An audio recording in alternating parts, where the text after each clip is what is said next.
Hi everyone, this is Nishant from Simply Interiors, and today we are going to talk about the cost of a wardrobe, how to calculate the cost of a wardrobe. We keep getting you more and more similar videos about interiors, and if you like our videos, please do subscribe to our channel to motivate us more. Thank you. Today's video, we will be discussing different aspects of the cost of a wardrobe. So we'll start from what is the difference between a wardrobe and a loft. We'll move on to how to measure the square feet because that is how you'll get most of your quotations. Then we'll talk about what are the material that goes inside the wardrobe. And then finally, we will just do a little bit of a cost estimate on how what kind of a figure we can actually get for the wardrobe.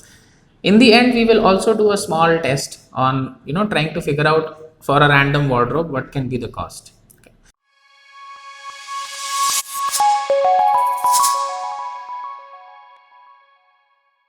Today we will be talking about the cost of a wardrobe. Now there are various aspects to the cost, okay, and a lot of times a lot of people will get the wardrobe cost in square feet basis. A lot of people will get the wardrobe cost in a lump sum basis. If you go online and try to check the price of a wardrobe on an e-commerce website, you will most probably get it in a lump sum. So it will not be something which will be there in a square feet or something like that. But if you want to compare prices of different kinds of wardrobes, it is always better to compare based on certain parameters. So some standard parameters. Usually the standard parameter, the best thing to do is to convert everything into per square feet. Now, in this video, we will of course discuss what that is. But before that, it is more important to understand what is the difference between a wardrobe and a loft. Now, so we'll just start from this basic photograph which you can see. Now, the difference between a wardrobe and a loft is simple. Okay, in a wardrobe, we have the entire boxing, as in right behind the wardrobe. Also, inside also you will have woodwork everywhere. You will have shelves. You will have 100 different things inside a wardrobe, drawers, maybe locks, etc., etc. But the purpose of a loft is very different. The purpose of a loft is twofold.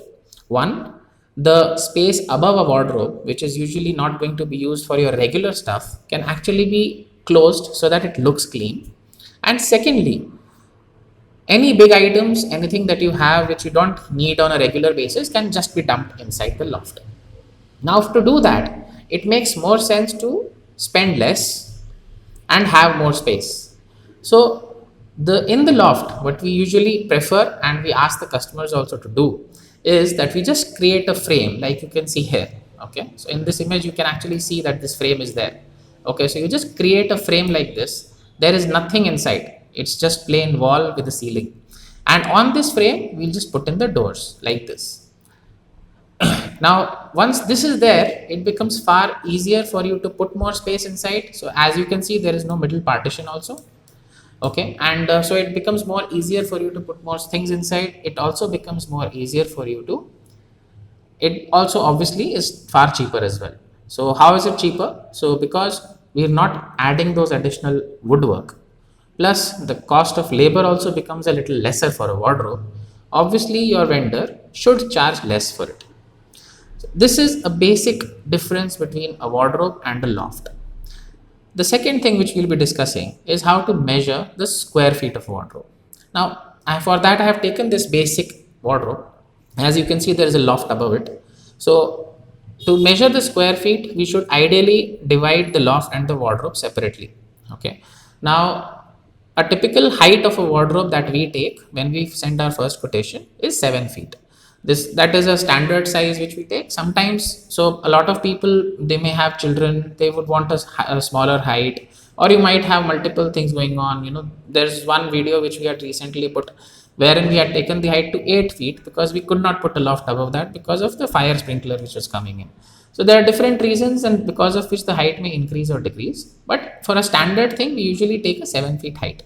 Now that 7 feet height basically means this height, which obviously, I mean, it's very easy to understand this. Okay, now this 7 feet height, when it becomes this, okay, so this is 7 feet. The second thing is the width of the wardrobe. How wide is the wardrobe, right? So this is the width, this part, this entire thing is the width of the wardrobe. Now in this case, so typically we'll have the width as something like one shutter will be 1.5 feet is what we normally try to keep.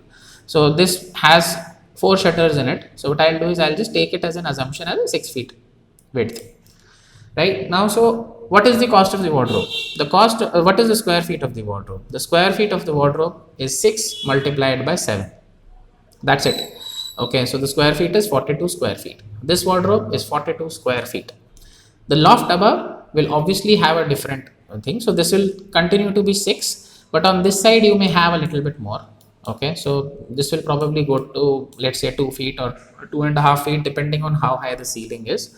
So assuming that this is 2 feet, the square feet of the loft becomes 6 into 2, which is 12. Now 12 will automatically be multiplied by the number of per square feet rate for the loft, and 42 will be multiplied with the per square feet rate for the wardrobe. So when you are comparing different quotations, please make sure that you understand what is the square feet of the wardrobe that has been considered. The reason is sometimes the first quotation that you get may simply, the vendor may actually want to show that his quotation is far lesser. So while your space is far more, so you might have a space for a 5-door wardrobe, but in the quotation he may just take, a 2-door or a 3-door wardrobe. So that it becomes very important for you to understand the square feet that have been taken for the wardrobe. After this, the second thing that we're obviously going to discuss is the material that goes in. Okay, so what is the material that goes into your wardrobe? Now, so there are 2 parts to a wardrobe: the framework, which is everything minus the shutters. Okay, and of course, the second part is the shutters. So typically, for the framework, it's always better to have the base material as a plywood. So what I mean by base material is you will have something which is providing the strength to the wardrobe. That is the base. Now, a plywood plywood is obviously very strong. Hardwood is sometimes stronger, but hardwood is very costly. So it doesn't make sense to have something which is towards the inside to be made of hardwood. So make the base in ply.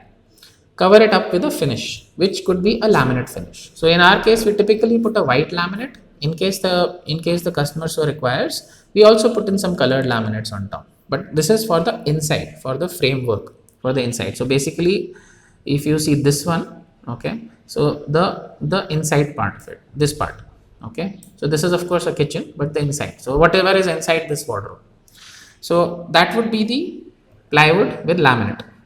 So that laminate is the internal finish.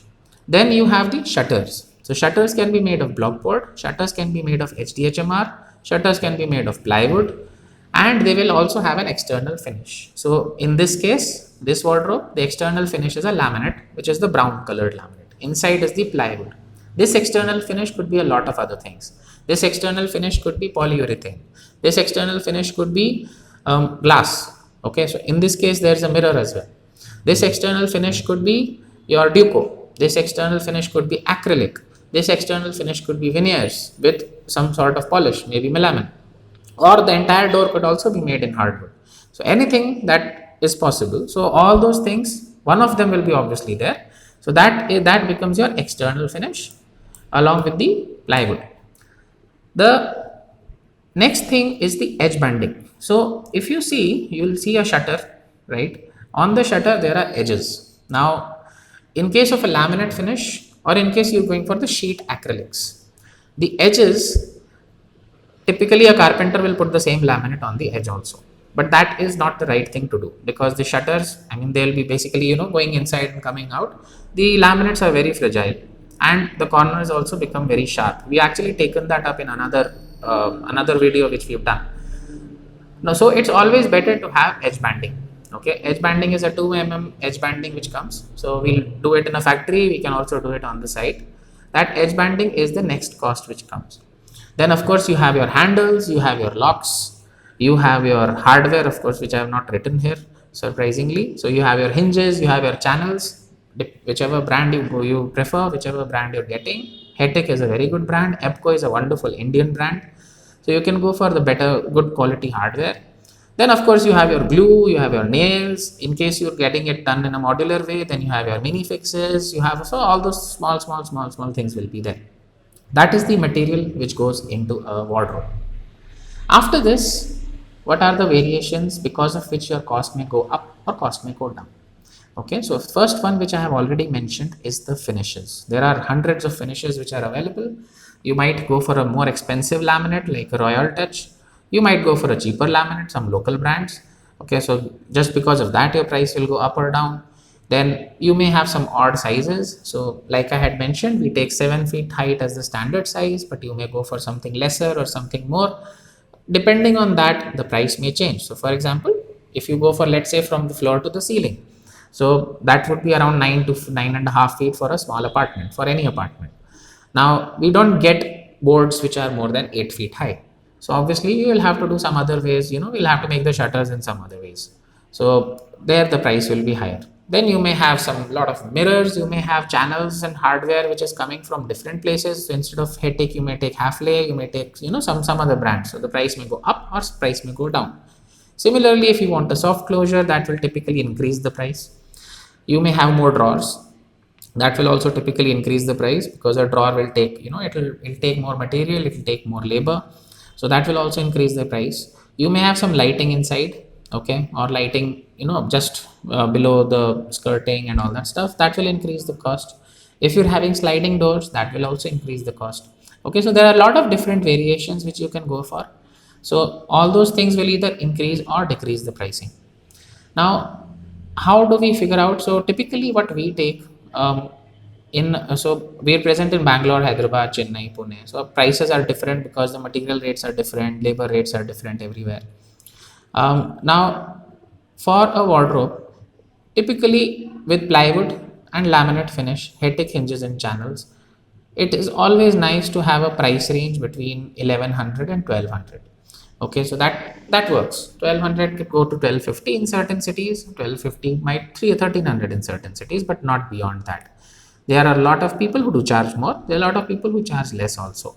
But the reason why I'm saying this price is because of the kind of material which goes. So if I'm charging less or somebody else is charging less, please try to look into what is the material that they're putting also, so that you're able to take the right decision on that. If you have a PU or even a liquid acrylic, so that's one thing which actually gives an amazing look.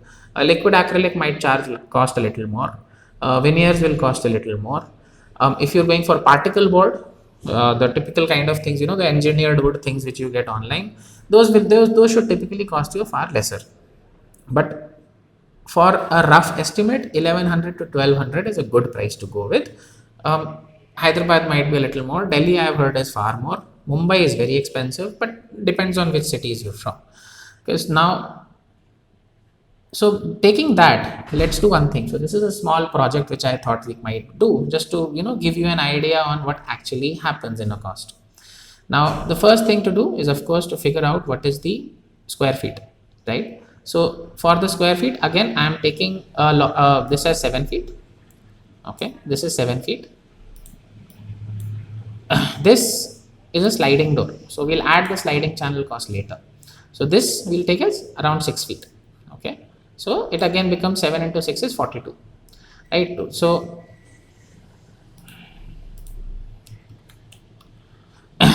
after this, the next thing is the dresser which is present there.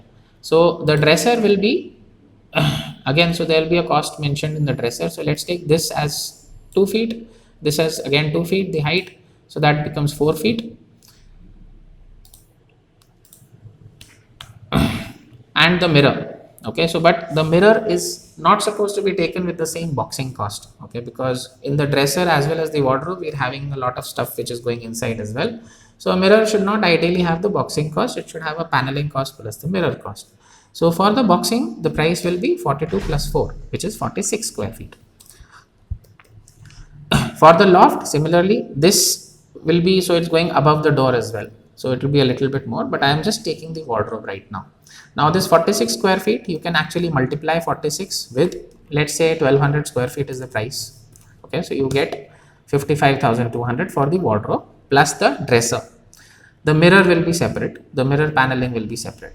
On top of that, the price will also include lights in this case, okay, because you have these lights which are right there. Then you will have the sliding channels.